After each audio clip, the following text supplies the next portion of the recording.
Changer cette nouvelle donne. Prenons l'exemple du Green Deal, le pacte vert enfoncé avec Audrey Racine. Bonjour Audrey. Bonjour. Cette grande réforme est-elle en péril aujourd'hui? Alors, Ursula von der Leyen avait pu lancer le pacte vert en 2019 grâce à une alliance entre le PPE, son parti, et les centristes de Renew et les sociaux-démocrates. Une alliance qui a perdu des sièges. Ça, c'est pour l'ancienne composition du Parlement européen. Selon les projections actuelles, ils ont perdu, ces trois groupes, une quarantaine de sièges, alors que les deux groupes conservateurs et identitaires en auraient gagné, eux, une quinzaine. Or, cette poussée des populismes n'est pas une bonne nouvelle pour le pacte vert. En effet, ce groupe d'extrême droite a fait du détricotage de cette politique environnementale un argument de sa campagne. Ses membres ont notamment profité de la colère des paysans en reprenant l'ancienne de l'écologie punitive, des normes européennes imposées au pays. Ils sont opposés à certaines décisions qui ont déjà été votées dans le cadre du pacte vert et entendent notamment revenir sur l'interdiction des ventes de voitures thermiques à partir de 2035. L'alliance qui prévalait jusque-là devrait néanmoins être maintenue. On a toujours un bloc solide majoritaire à la gauche du PPE et les Verts, même s'ils sortent affaiblis de cette élection, pourraient venir renforcer une alliance qui soutiendrait donc Ursula von der Leyen pour la poursuite de ce pacte vert.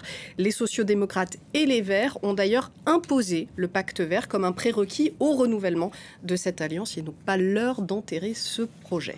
Donc vous nous dites que le pacte vert va survivre à ces élections, mais il a été un petit peu vidé de sa substance quand même. Oui, il a été freiné dans ses ambitions, en tout cas depuis quelques mois, parce qu'on se souvient qu'en mai de l'année dernière, Emmanuel Macron lui-même avait demandé à ce qu'on fasse une pause sur ce pacte qui était fortement impopulaire déjà. Tous ces derniers mois, les dossiers qui avaient trait à ce pacte ont été freinés ou tout simplement annulés. Le Parlement actuel a rejeté en novembre dernier la réduction de moitié des pesticides dans l'Union européenne d'ici 2030, ce qui a sans doute un lien là aussi très direct avec la colère des agriculteurs. Cette colère, elle a aussi entraîné une révision de la PAC avec un moins-disant environnemental, des normes réduites. Il y a aussi eu la fameuse loi sur la restauration de la nature pour sauvegarder et restaurer les écosystèmes. Là, elle est bloquée. Elle a été votée, mais elle est bloquée. Il lui manque le soutien d'un État membre, mais ce soutien, elle ne le trouve pas.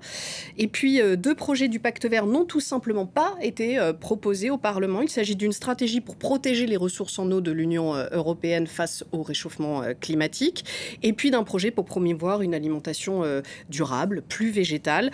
Finalement, l'environnement a été dans cette campagne pour les européennes un sujet repoussoir. Les architectes du pacte vert ont préféré le mettre en pause pour ne pas que ça se ressente dans les urnes. Alors quel avenir pour les politiques environnementales en Europe, Audrey ? Parmi les grandes décisions du pacte vert, il y avait, vous l'avez dit, bien sûr, la lutte contre le changement climatique avec cet objectif d'atteindre le net zéro en 2050.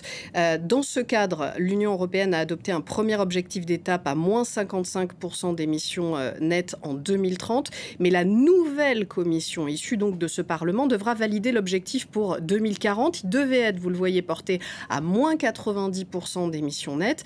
Est-ce que cet objectif sera maintenu? Eh bien, les prochains mois nous le diront. Ça va dépendre de la future commission.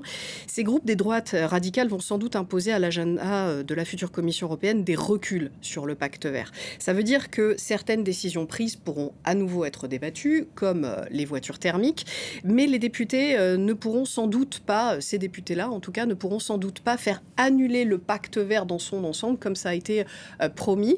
Et puis l'Union européenne, elle continuera à prendre des décisions sur l'environnement parce que ça fait partie de ses grandes compétences. Écoutez. Les politiques environnementales, elles sont traitées au niveau européen. C'est une compétence partagée qui a acquis l'Union européenne et qui a des conséquences très concrètes, puisqu'aujourd'hui en France, on a 80% des législations environnementales qui proviennent du droit européen. Et c'est le cas dans les autres États membres aussi. C'est elle qui aussi a capacité en fait d'octroyer des financements qui sont dédiés à la transition énergétique, à l'environnement. Par exemple, on a les fonds européens qui viennent financer le déploiement des énergies renouvelables. On a les fonds européens qui viennent financer les réseaux Natura 2000, donc d'espaces protégés.